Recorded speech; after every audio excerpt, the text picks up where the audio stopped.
आपल्या पक्षाचा जिल्हा प्रमुख आहे म्हणून याच्याकडे दुर्लक्ष करू नका। याचे हे केलेले पाप झाकण्याकरता हा तुमच्या पक्षात आलेला आहे। याने किती मुली उद्ध्वस्त केल्या, आदिवासी मुली उद्ध्वस्त केल्या, हे चौकशी केल्यावर तुम्हाला समजणार आहे। त्याच्यामुळे अशा लिंग पिसाट खराब बाबाला, विजय खराब बाबाला याची चौकशी मुख्यमंत्र्यांनी करावी।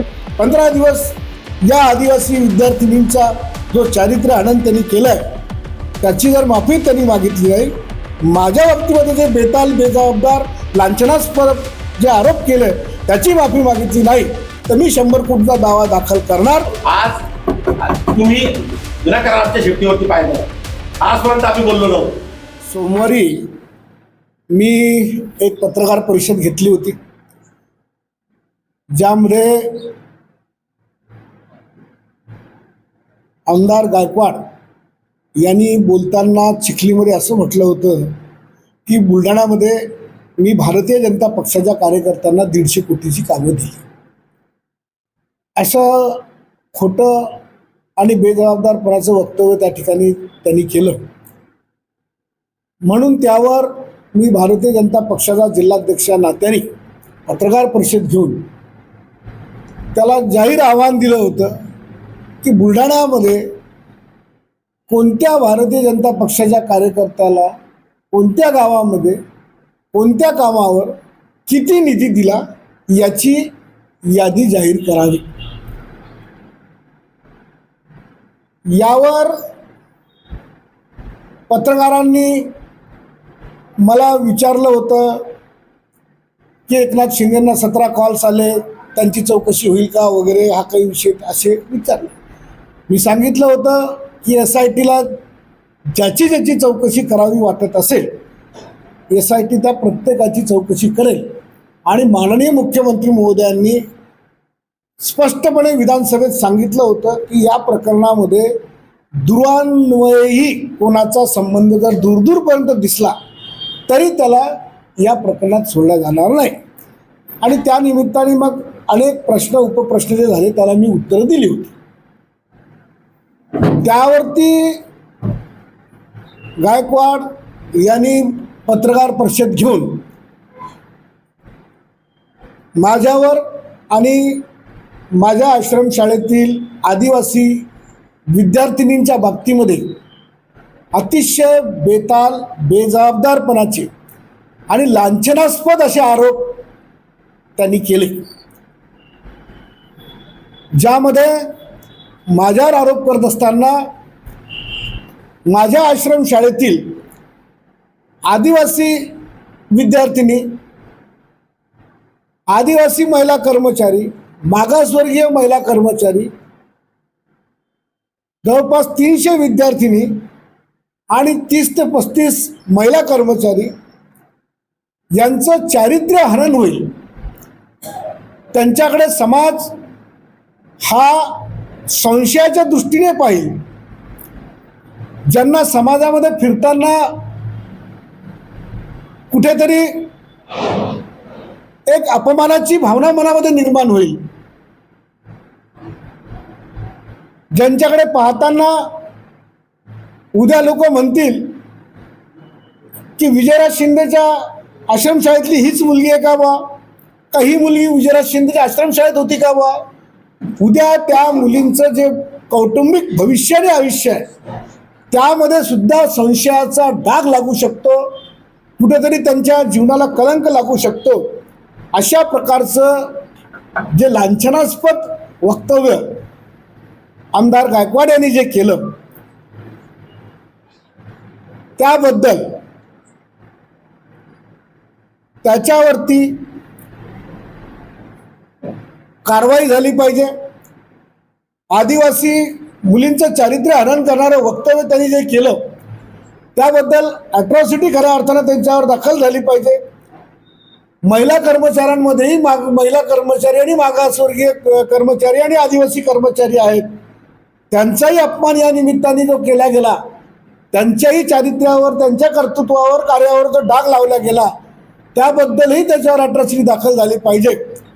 म्हणून मी स्वतः आज जिल्हा पोलीस अधीक्षक व ठाणेदार यांना जाऊन रीतसर माझी तक्रार त्या ठिकाणी दाखल केली आहे व त्याचबरोबर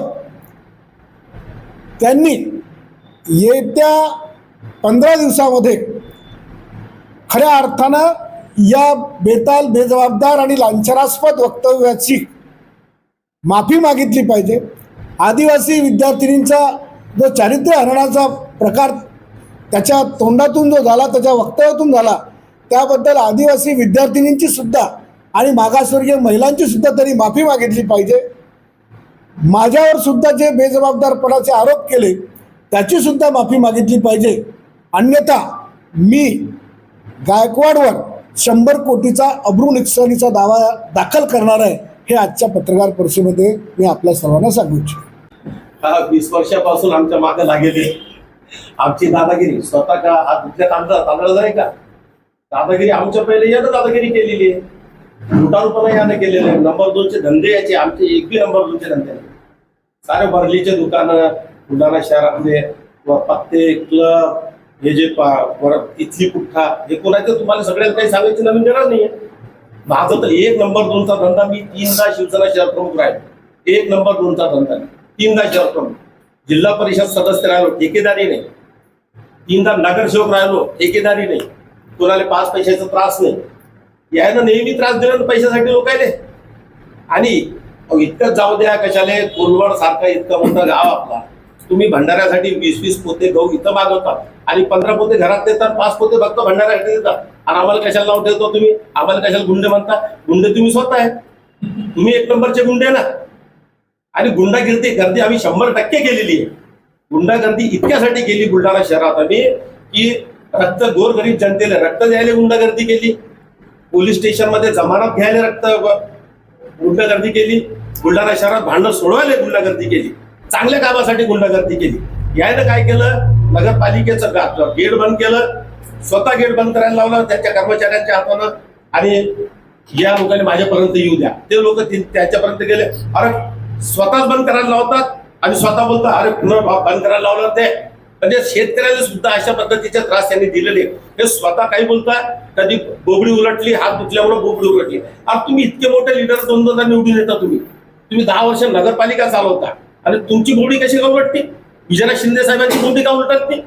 महाले साहेबांची का उलटत नाही? इतके आमदार बुलढाणा शहरातले 7 जिल्ह्यातले 7 यांची बोबडी का उलटत नाही? नकली वाघाचं प्लॅस्टिकचं आहे, वाघ प्लॅस्टिकचं आहे, कशी का बोबडी उलटते तुमची नेहमी नेहमी?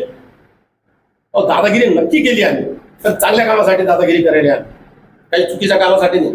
आज तुम्ही एक विषय पत्रकार महोदय विनंती करून, साहेब माझी सून मारली, आता आकाश नावाचा मुलगा आहे, 5व्या महिन्याच्या 8 तारखेला त्याचं लग्न आहे, म्हणजे गंधर्व म्हणतो आपण, डबल लग्न करावं लागतं. ती पोरगी यांच्या भरोश्यावरती त्या आकाश तर 3दा मुंबईले डायलिसिस वरती होते, हात इतकं मोठं सुजल होतं.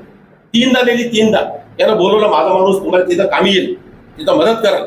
कोणता माणूस आला नाही. त्या आकाशच्या रात्री म्हणजे मुंबईला 3दा जावं लागलं, 3दा वापस यावं लागलं. आखरी ती पोरगी वारली इथं कुठला, माझी सून वारली. इतका दिवस ठेवतो तो माणूस आमच्या समाजाची, आमच्याची. बेंडवाल परिवार म्हटलं, आमचा समाज म्हटलं, लय दिवस ठेवतो. आखरी ती पोरगी वारली. मी विजयनाथ शिंदे साहेब त्या नेत्यासमोर बोललो, कुठं स्मशानभूमीत. म्हटलं यानं 3-4दा मुंबईत बोलवलं, 3-4दा एकदा मदत केली असती तर ही पोरगी वाचली असते.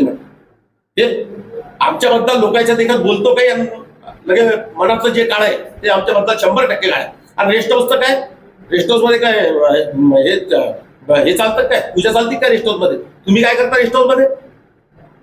काय करता तुम्ही रेस्ट हाऊस मध्ये? तुम्ही पूजा करता का रेस्ट हाऊस मध्ये? काय होतं रेस्ट हाऊस मध्ये? नाही काहीच नाही. पण आता तुम्ही पूर्ण त्या भाईचीची बिल्डिंग पूर्ण ताब्यात घेतलेली, पूर्ण तो हे आपला कोणता रिसॉर्ट रेसिडेन्सी तुमच्या ताब्यात आहे पूर्ण. काय चालतं तिथं? कशाला थांबता तुम्ही रात्रभर तिथं? ही वेळ आजपर्यंत आम्ही बोललो नव्हतो. आज तुम्ही विनाकारण आमच्या शेपटीवरती पाहिलं. आजपर्यंत आम्ही बोललो नव्हतो.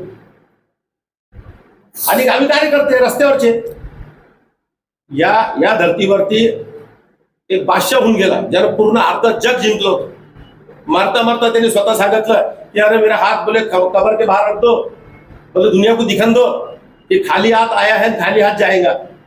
और थोडी शीत कमीत कमी तुम्ही तरी 7वी शिकेले, मी 3री शिकेले. खिशात 1 रुपया नसला तरी खुश. कार्यकर्ते सोबत ठेवणे काहीतरी बोलणं काहीतरी करणं बळजबरी एक आमच्या समाजाशी पुन्हा भेटवाची एक वेगळी वैयक्तिक जळपण द्वेष आणि खूप मोठा राग आमच्यावरचा. काय ते अतिष्ठ कोण आणणार आहे सर्टिफिकेट खोटं? सिव्हिल सर्जन साहेबांचं सर्टिफिकेट कोण आणलं खोटं? आणि तुमच्या देखत मी बोल त्यांनी सांगितलं त्यांना विचारा ना कुठे आहे सर्टिफिकेट, मी देतो ओरिजिनल तुमच्याकडं. अजून बी ते आमचे सफाई कर्मचारी आयोगाचे अध्यक्ष ऐकून गेले का सीओ साहेब त्यांना बोलले भाऊ काही तक्रार करू नका, मी तुमचं अतिशय कामावर घेऊन टाकतो. अहो इतका आतिश बेंडवार म्हणून इतकं वातावरण हे तंत्रज्ञानावर तुमच्या याच्यात क्लिपिंग मध्ये उपलब्ध आहे. आता सस्पेंड नाही, डिसमिस नाही, टर्मिनेट करतो. आता टर्मिनेट करतो म्हणजे तू आतिशच्या एकट्याच्या मागाला टर्मिनेट करतो, फक्त एकटा आतिश बेंडवार.